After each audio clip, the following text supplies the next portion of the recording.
తెలుగోళ్ళ కోసం పెట్టిన party Telugu Desam party. Telangana ఈరోజు ఇంత అభివృద్ధి చెందిందంటే దానికి కారణం తెలుగుదేశం పార్టీ. ఇప్పుడు పటేల్ పట్వారీ వ్యవస్థ రద్దు దగ్గర నుంచి నక్సలిజంతో పోరాటం కానివ్వండి, ఈరోజు తెలంగాణలో రోడ్లు కానివ్వండి, స్కూల్స్ కానివ్వండి, ఆసుపత్రులు కానివ్వండి, ఆనాడు తెలుగుదేశం పార్టీ అధికారంలో ఉన్నప్పుడు చేసిన అభివృద్ధి. ఈరోజు హైదరాబాద్ ఈ స్థాయికి వచ్చిందంటే ఒక విజన్తో, ఒక పట్టుదలతో మేము ఆనాడు పనిచేసాం కనుకనే వచ్చింది ఈరోజు ఈ స్థాయికి. అన్న ఎన్టీఆర్ ముఖ్యమంత్రి కాకుండా ముందల మత ఘర్షణలు ఎక్కువ ఉండేది. కర్ఫ్యూ పెట్టేవారు హైదరాబాద్లో. ఇక్కడ గుర్తుందో లేదు, సీనియర్లకి గుర్తుంటుంది. ఇక్కడ కర్ఫ్యూలు పెట్టేవారు. ఎప్పుడైతే అన్నగారు ముఖ్యమంత్రి అయ్యారో దానికి ఫుల్ స్టాప్ పడింది. అంటే ఒక శాంతియుత వాతావరణంలో హైదరాబాద్ వచ్చింది. అక్కడి నుంచి మన ప్రయాణం మొదలైంది. అంటే నక్సలిజంతో పోరాడం. ఎంతోమంది నాయకులు మనం కోల్పోయాం నక్సలిజం కోసం. చంద్రబాబు నాయుడు గారిని ఆల్మోస్ట్ మనం పోగొట్టుకున్నాం నక్సలిజం కోసం. పోరాడం ఎవరి కోసం పోరాడం? రాష్ట్ర అభివృద్ధి, తెలంగాణ అభివృద్ధి కోసం. ఇప్పుడు ఆనాటి ప్రభుత్వం కాళేశ్వరం ప్రాజెక్ట్ కట్టినప్పుడు మనం ఏనాడు అడ్డుపడలేదే. ఎందుకంటే గోదావరి మిగులు జలాలు సముద్రంలోకి వెళ్తున్నాయి. సముద్రంలోకి వెళ్ళే బదులు మనం మిగులు జలాలు ఆపుకుని మన ప్రాంతాలు మనం లిఫ్ట్ చేస్తే ఏంటండి? ఇప్పుడు మనం ఏం చేస్తున్నాం? ఏ జలాలైతే తెలంగాణ ప్రాంతం దాటి ఆంధ్ర రాష్ట్రానికి వచ్చిన తర్వాత ఒక ప్రాజెక్ట్ నిర్మించుకుని ఆ నీళ్ళని మనం తీసుకెళ్తున్నాం రాయలసీమకి. అంటే తెలంగాణ దాటి వచ్చింది. రివర్స్లో ఎవడు నీళ్ళు తీసుకెళ్ళాలి కదా, టేలెండ్. ఇక్కడి నుంచి ఎక్కడికి వెళ్తుంది? సముద్రంలోకి వెళ్తుంది స్వామి ఆ నీళ్ళు. అది తీసుకెళ్తే ఎందుకండి వాళ్ళు అంత ఇబ్బంది పడుతున్నారు? నాకు అదే ఆశ్చర్యంగా ఉంది. ఎందుకు ఇబ్బంది పడుతున్నారు? మళ్ళీ అట్లయితే మీరు కాళేశ్వరం ప్రాజెక్ట్ ఎందుకు కట్టారు? రెగ్యులేటరీ కమిటీ అప్రూవల్ ఉందా మీకు? అరే మిగులు జలాల్ని మనం సముద్రంలోకి పోయే జలాల్ని మేము లిఫ్ట్ చేసి మేము పెట్టుకున్నాం అంటే కావాలని ప్రాంతీయ విద్వేషాలు రెచ్చగొట్టి తెలుగుల మధ్య చిచ్చు పెట్టడానికి ప్రయత్నిస్తున్నారు. This nothing but that. ఇప్పుడు నేను ఒక మాట చెప్తున్నా అండి.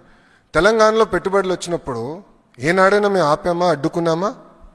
ఏనాడైనా ఒక లెటర్ రాసామా? కేంద్ర ప్రభుత్వానికి వెళ్ళి రాకూడదు, ఇది చేయకూడదు, అది చేయకూడదు ఏనాడైనా మేము అడ్డుకున్నామంటే తెలంగాణ ప్రాంత అభివృద్ధి కోసం? లేదు. ఎందుకంటే తెలుగోళ్ళ కోసం పుట్టిన పార్టీ తెలుగుదేశం పార్టీ. తెలంగాణ అవ్వచ్చు, ఆంధ్ర రాష్ట్రం అవ్వచ్చు, అండమాన్ నికోబార్ అవ్వచ్చు, తెలుగోళ్ళు ఎక్కడున్నా వాళ్ళు హాయిగా ఉండాలి, అన్ని రంగాల్లో నంబర్ 1 ఉండాలనేది మా లక్ష్యం. అన్నగారు అందుకే పార్టీని స్థాపించారు. అలాంటిది ఈరోజు కావాలని రాజకీయ లబ్ధి కోసం ప్రాంతీయ విద్వేషాలు రెచ్చగొడుతున్నారు. సింపుల్. ఇది మిగులు జలాలు కాదు అని వాళ్ళు చెప్పమనండి. సముద్రంలోకి వెళ్ళే జలాలు కాదు అని వాళ్ళు చెప్పమనండి. నేను సూటిగా ప్రశ్నిస్తున్నా. సార్ సముద్రంలోకి వెళ్తుంది కదా సార్, కంఫర్ట్ లేదా మనకి? మిమ్మల్ని అడుగుతున్నా, కంఫర్ట్ లేదా మనకి? No 1 second. మనకు కంఫర్ట్ లేదా? మిగులు జలాలు సముద్రంలోకి వెళ్తుంది, నంబర్ 1. నంబర్ 2, ప్రాజెక్ట్ ఎక్కడ కడుతున్నాం? తెలంగాణ భూభాగమా, ఆంధ్ర భూభాగమా? ఆంధ్ర భూభాగం. ఆంధ్ర ఎక్కడుందండి? ఆఫ్టర్ తెలంగాణ కదండి. గోదావరిలో ఆంధ్ర కమ్స్ లిటరలీ టేల్ అండి. ఆంధ్ర రాష్ట్రం తర్వాత ఇంకే రాష్ట్రం లేదు, సముద్రం ఉంది మనకి. కరెక్ట్. ఇక్కడ కడితే వాట్ ఈస్ ద ప్రాబ్లం? సముద్రంకి వెళ్ళే నీళ్ళు మేము ఆపుతున్నాం. మళ్ళీ కాళేశ్వరం ఎందుకు కట్టారు వాళ్ళు? స్టడీ చేసి కట్టారా? Straight question I'm asking. అక్కడ ఒక రూల్, ఇక్కడ ఒక రూలా? అంటే ప్రాంతీయ విద్వేషాలు రెచ్చగొడతాం కాదండి. ప్రాంతీయ విద్వేషాలు రెచ్చగొట్టి రాజకీయ లబ్ధి పొందాలనే కదా వీళ్ళ స్ట్రాటజీ ఇది. I will accept that. ఎందుకు ఒప్పుకోవాలి? మేము మాట్లాడతాం. We have right to talk. Telugu వాళ్ళ కోసం ఉందండి Telugu Desam party. We have right to talk. వాళ్ళకు ఒక నీతి, మాకు నీతి. అంటే ఇక్కడ ఆంధ్రాకు ఒక నీతి, తెలంగాణ ఒక నీతి. కరెక్ట్ కదా. తెలుగు వాళ్ళ కోసం ఒకటే ఉండాలి. మిగులు జలాలు నీళ్ళు సముద్రంలోకి వెళ్తుంటే ఆంధ్ర భూభాగంలో కడుతున్నాం. ఓకే, నీళ్ళు రాలేదు, ఏమవుతుంది? ప్రాజెక్టుకు డ్రైగా ఉంటుంది. ఒక సంవత్సరం 2 సంవత్సరాలు డ్రైగా ఉండొచ్చు, అంతే కదా. అంతేగాని తెలంగాణ నీళ్ళు మేము ఎక్కడ తీసుకోవట్లేదు కదండి. ఆంధ్ర రాష్ట్రం తెలంగాణ నీళ్ళు తీసుకోవట్లేదు కదా. ప్రాజెక్ట్ తెలంగాణలో కట్టి లిఫ్ట్ చేసి ఆంధ్రాకి తీసుకురావట్లేదు కదా. జలాలు తెలంగాణ దాటి ఆంధ్ర భూభాగంలోకి వచ్చిన తర్వాత ప్రాజెక్ట్ కట్టి లిఫ్ట్ చేస్తున్నాం ఆ నీళ్ళని. వాట్ ఈస్ రాంగ్ అని నేను స్ట్రైట్గా ప్రశ్నిస్తున్నా.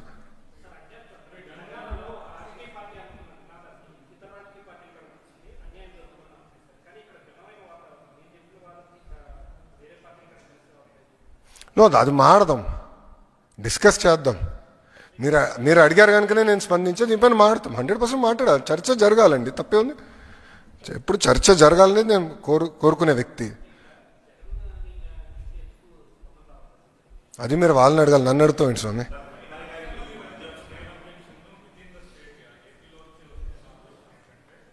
Who is objecting? Who is objecting? Was so-called experts. Let's leave it there. Let us leave it there. వీళ్ళు మాట వింటే హైదరాబాద్ ఈ స్థాయికి వచ్చేది కాదు. వీళ్ళు మాట వింటే టీసీఎస్కి నేను భూమి ఇవ్వకూడదు. వీళ్ళు మాట వింటే డేటా సిటీ రాదు స్వామి. With all due respect, so called experts I'm not here to answer.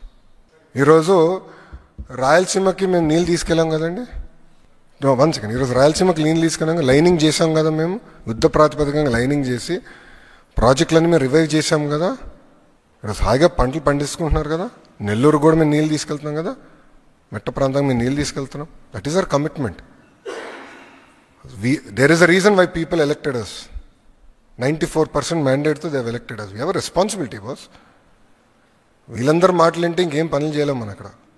ఇంట్లో కూర్చోమంటారు వీళ్ళందరూ. I'm very clear on my subject. చాలా స్టడీ చేసాం, చాలా హోంవర్క్ చేసాం. అసలు నదుల అనుసంధానం is most important for the country. మన సముద్రంలోకి ఒక్క చుక్క నీరు కూడా వెళ్ళకూడదు. We have to protect our water boss. యుద్ధాలు జరుగుతున్నాయి నీళ్ళపైన ఆల్రెడీ. నీళ్ళ కోసం యుద్ధాలు జరుగుతున్నాయి. సముద్రంలోకి పోయే నీళ్ళు నేను ఆపుతున్నా స్వామి. లిటరలీ సముద్రంలోకి వెళ్ళే నీళ్ళు నేను ఆపుతున్నా. What is the problem? వాళ్ళ నీళ్ళు, ఎవరి నీళ్ళు నేను దోచుకోవట్లేదు. ఇది దేవుడిచ్చిన వరం గోదావరి. మిగల జల్లాలు మేము ఆపుతున్నాం. ఇప్పుడు కృష్ణాలో కూడా వరద వచ్చింది కదా, మొత్తం లిఫ్ట్ చేసాం. ఆల్మోస్ట్ 80% ఫిల్ అయినాయి మన ప్రాజెక్ట్స్ అని. రిజర్వాయర్స్ అని ఇంకా 20% పెండింగ్ ఉంది, అది కూడా ఫిల్ చేస్తాం మేము. ఇక్కడ కూడా ఇప్పుడు నీళ్ళు వెళ్తుంది. నేను ఈరోజు వచ్చినప్పుడు కూడా బాధపడారే, సముద్రంలోకి నీళ్ళంతా వెళ్తుంది కదరా, ఏదో చేయాలి బాధ కలిగింది. ఎందుకంటే water is very very important. కాపాడుకోవాలండి, అందరం కలిసికట్టుగా కాపాడుకోవాలి నీరు.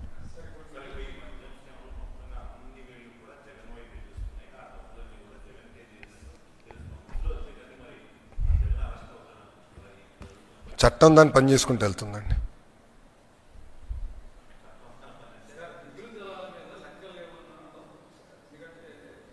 సార్ నాకు అవన్నీ వద్దు sir.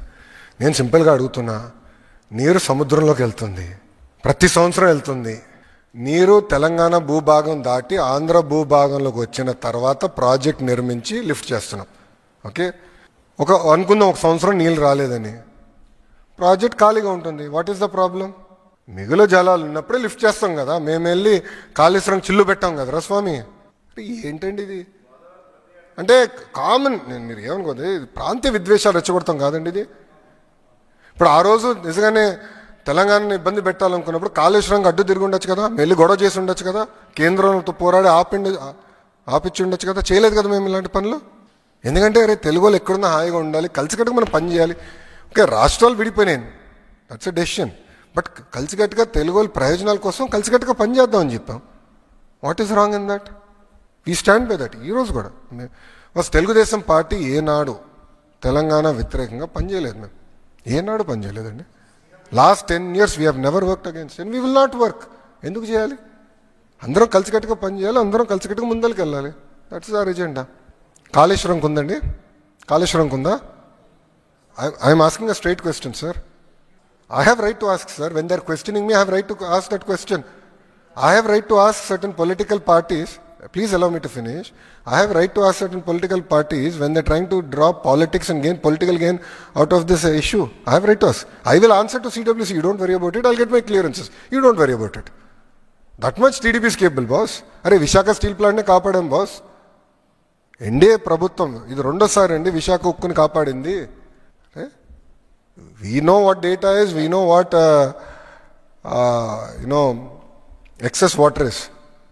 We know how to get it done. We'll get it done. We have absolutely no issue. అక్రమాలకు పునాదులు వేసి నిర్మించిన కాళేశ్వరం ప్రాజెక్టు ఈ రోజు కూలిపోయింది. స్పష్టంగా కమిషన్ ఇందులో ఈ వివరాలన్నిటిని పొందుపరిచింది. దానికి సంబంధించిన ప్రజాప్రతినిధులు, ఐఏఎస్ అధికారులు, ఇంజనీరింగ్ నిపుణులు, నిర్మాణ సంస్థలకు సంబంధించి పూర్తి వివరాలను విశ్లేషణాత్మకంగా వారు రిపోర్ట్ ఇవ్వడం జరిగింది. ఈ నివేదికను ఈరోజు మంత్రివర్గంలో ఆమోదించడమే కాకుండా రాబోయే రోజుల్లో శాసనసభలో ప్రవేశపెట్టి అన్ని రాజకీయ పక్షాలకు వారి అభిప్రాయాన్ని చెప్పే అవకాశం కల్పించి, including leader of opposition the then chief minister Chandrashekar Rao గారు, ఆనాటి సాగునీటి పారుదల మంత్రులు, ఇతర మంత్రులందరూ కూడా ఆనాడు మంత్రివర్గంలో ఉన్న వాళ్ళందరూ కూడా వాళ్ళ అభిప్రాయాలు చెప్పడమే కాకుండా చట్టసభలలో, శాసనసభలో కావచ్చు, శాసన మండలిలో కావచ్చు, ప్రజాప్రతినిధులు స్పష్టంగా ఈ నివేదిక పట్ల ఒక అవగాహన తెచ్చుకోవడమే కాకుండా వాళ్ళ అభిప్రాయాలను స్వేచ్ఛగా చెప్పడానికి అవకాశం కల్పించాలని ఈరోజు మంత్రివర్గ సమావేశంలో మేము నిర్ణయం తీసుకున్నాం. అందుకే ఈ 665 పేజీల నివేదికను తొందరలోనే శాసనసభ శాసనమండలి సమావేశాలను ఏర్పాటు చేసి అక్కడ ఈ నివేదికను ప్రవేశపెట్టి అందరి అభిప్రాయాలు పరిగణలోకి తీసుకున్న తర్వాత భవిష్యత్ కార్యాచరణను కమిషన్ సూచించిన సూచనలను అమలు చేయడానికి ప్రభుత్వం ముందుకు వెళ్తుంది. ఎవరది? అవునా, న్యాచురల్ కదా, వాళ్ళు అదే విధంగా మాట్లాడతారు కదా, వేరే రకంగా ఎందుకు మాట్లాడతారు? ఒకవేళ అదే అయితే ఆ కమిషన్ ముందుకు వెళ్ళి వాళ్ళు ఎందుకు సమాచారం ఇచ్చిండ్రు, వాళ్ళు ఎందుకు వాదనలు వినిపించిండ్రు, తమకు అనుకూలంగా ఉంటే ఒక రకంగా, తమ తప్పులను ప్రశ్నిస్తే ఇంకొక రకంగా మాట్లాడడం అనేది మొదటి నుంచి వాళ్ళకున్న అలవాటు. ఈరోజు మేము కమిషన్ని వాళ్ళు తప్పుపడుతుండ్రు. ఇంతకుముందు బట్టి విక్రమార్క గారు స్పష్టంగా చెప్పింది, ఇది ఒక రాజకీయ పార్టీ నివేదికను, రాష్ట్ర ప్రభుత్వ నివేదిక కాదు, independent judicial enquiry report headed by Pinaki Chandra Ghosh, eminent personality. He headed as a Supreme Court judge, Lokpal chairperson. ఇలాంటి ప్రధానమైన బాధ్యతలు నిర్వహించిన వ్యక్తి 16 నెలలు అందరికి అవకాశం ఇచ్చి వాళ్ళు చెప్పుకోవడానికి అందరికీ సమానమైన అవకాశాలు కల్పించి ఈరోజు నివేదిక ఇచ్చిండు. కాబట్టి ఆ నివేదిక మీద ఇంకా ఎవరు ఏ రకంగా మాట్లాడతారు, ఏ రకంగా విశ్లేషణ ఇస్తారు అనేది వాళ్ళ విజ్ఞతకే నేను వదిలేస్తున్నా.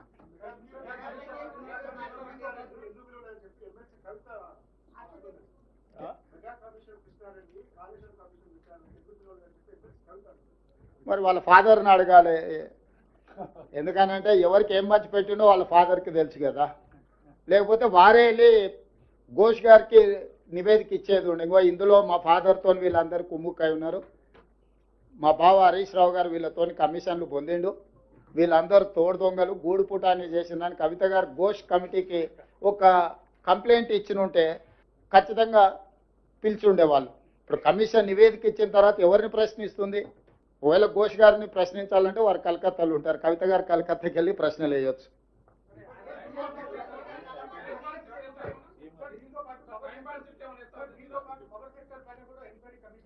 ఉన్నది ఈరోజు ఇప్పుడు రాహుల్ దీనికి కన్ఫైన్ అవుదాం.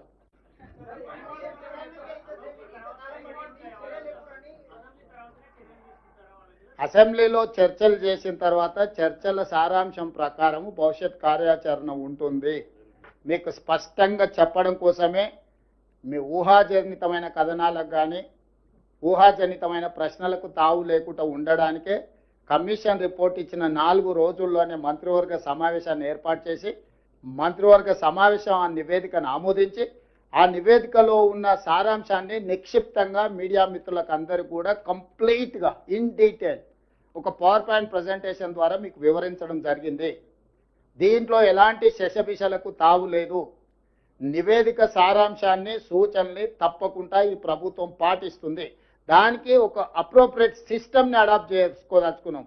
మేము రాజకీయ కక్షాపూరితమైన చర్యలు చేపట్టినట్టు లేకపోతే ఎవరి మీదనో వ్యక్తిగతంగా ద్వేషంతో నిర్ణయాలు తీసుకున్నట్టు ఏమాత్రం చర్చలకు తావు ఇవ్వకుండా ఈ ప్రభుత్వము పారదర్శకంగా పనిచేయాలనుకుంటుంది. కాబట్టి ఈరోజు అన్ని వివరాలను మీ ముందు పెట్టడం జరిగింది.